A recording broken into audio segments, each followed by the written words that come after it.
Takže čaute ľudia, vás vítam u dnešného tutoriálu, čo by mohlo byť, ako si správne nainštalovať tento Crafting Dead. Tak, poďte na stránku ulož to, takže napíšeme si ulož táto, tak. Počkáme si. Tak, tak, máme to. Teraz si klikneme tuto. Počkajte, dobre.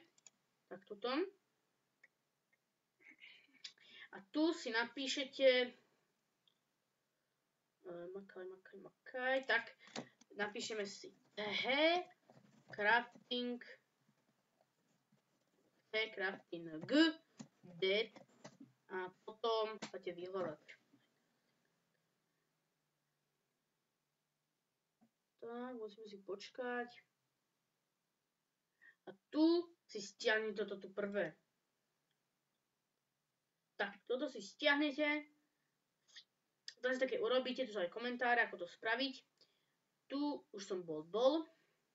Tak vám sa to stiahne. Vám sa také urobíte, som dá extrahovať. Urobí sa vám toto, to si tam dáte extrahovať a také. Potom, čo spravíte? Potom si otvoríte toto CTL8 Varez Launcher. Tak ja teda otvorím. Čakáme. Tak. Bude to trvať. Tak, už sa nám to otvorilo. Tu dáte svoje meno a heslo, tak dáte potom play.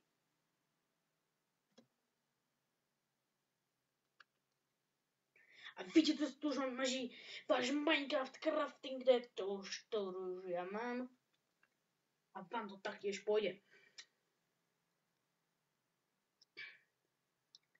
Vám to bude dlhšie načítavať, lebo tam akože moc veľa módov.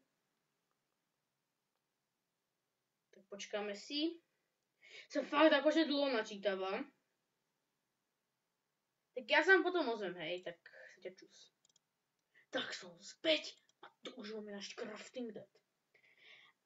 Ak sa vám toto ukázalo, tak dáte na to obrazovku a dáte play, multiplayer, a si Minecraft multiplayer a tu už máte jeden Minecraft, to si pridáte vy a tu už máte teraz servery. Tu sa potom hráte a pripojíte sa a hráte. Tak z tohto videa to bolo všetko. Ja sa s vami lúčim, ak vám to fungovalo, dajte prosím like aj odber. Budem moc rád a tak zdar.